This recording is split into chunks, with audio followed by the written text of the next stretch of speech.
بسم اللہ الرحمن الرحیم۔ تمام سننے والوں کو افضل وائس کی طرف سے خلوص برا سلام۔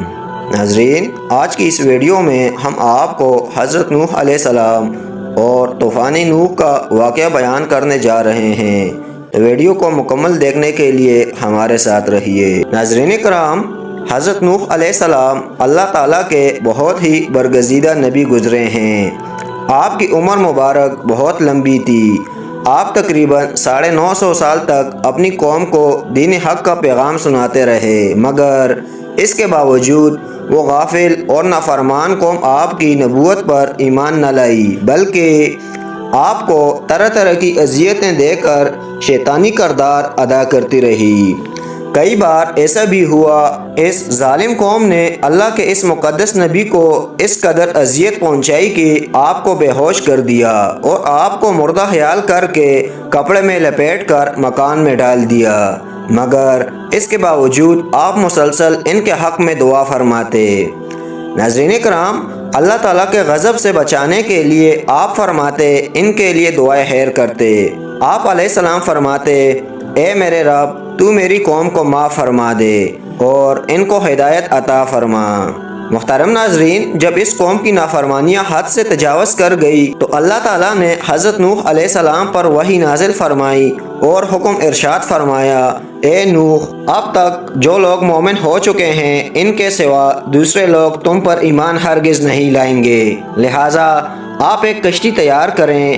حکم الہی سنتے ہی آپ کشتی تیار کرنے لگے، جو 80 گز لمبی 50 گز چوڑی تھی۔ 100 سال تک کی مسلسل جدوجہد کے بعد لکڑی کی یہ تاریخی کشتی تیار ہوئی۔ جب آپ کشتی بنانے میں مصروف تھے تو آپ کی نافرمان قوم آپ کا مذاق اڑاتی۔ کوئی کہتا، اے نوح، تم بڑے کب سے بن گئے؟ کوئی یہ کہتا، اے نوح، اس زمین پر کیا تم کشتی چلاؤ گے؟ کیا تمہاری عقل ماری گئی ہے؟ نعوذ باللہ۔ غرض طرح طرح سے آپ کا مذاق اڑایا جاتا۔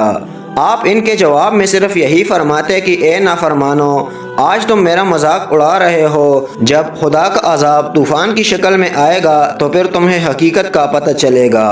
محترم ناظرین، اللہ تعالیٰ نے وحی کے ذریعے طوفان آنے کی یہ نشانی بتا دی کہ آپ کے گھر کے تنور سے پانی ابلنا شروع ہوگا۔ چنانچہ پتھر کے اس تنور سے ایک دن صبح پانی ابلنا شروع ہو گیا۔ اسی طرح اللہ تعالیٰ کے عذاب اور قہر و غضب کا آغاز ہوا۔ آپ نے کشتی میں درندوں، چرندوں، پرندوں اور مختلف قسم کے حشرات الارض کا ایک ایک جوڑا نر مادہ سوار کرا دیا۔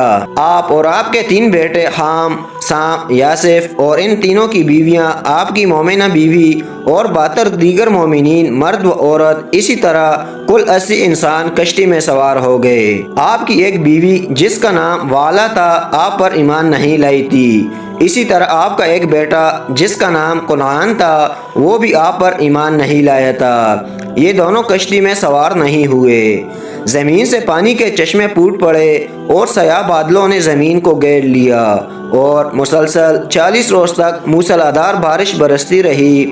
اس طرح آسمان سے برسنے والا بارش کا پانی اور زمین سے نکلنے والی پانی کے دھاروں نے زمین پر ایسا طوفان برپا کیا کہ 40 گز اونچے پہاڑوں کی چوٹیاں ڈوبنے لگیں۔ ناظرین کرام، حضرت نوح علیہ السلام مومنین کی کل جماعت کے ہمراہ کشتی میں سوار تھے۔ اس طوفان نے زمین پر وہ تباہی مچائی کہ 80 مومنین کے سوا ساری قوم غرق ہو کر ہلاک ہو گئی اور ان کا نام و نشان ایسا مٹا کہ ان کے وجود کا کوئی حصہ بھی باقی نہ رہا۔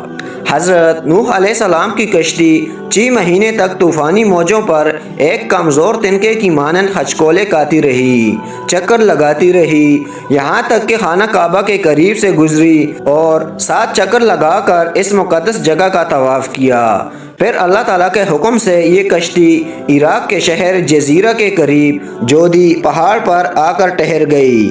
جس دن یہ کشتی جودی پہاڑ پر ٹھہری وہ 10 محرم کا دن تھا۔ ناظرین، جب شیطان قوتوں کا خاتمہ ہو گیا تو اللہ تعالیٰ نے زمین کو حکم دیا، تجھ پر جس قدر پانی ہے سب پی لے، اے آسمان تو اپنی بارش بند کر دے۔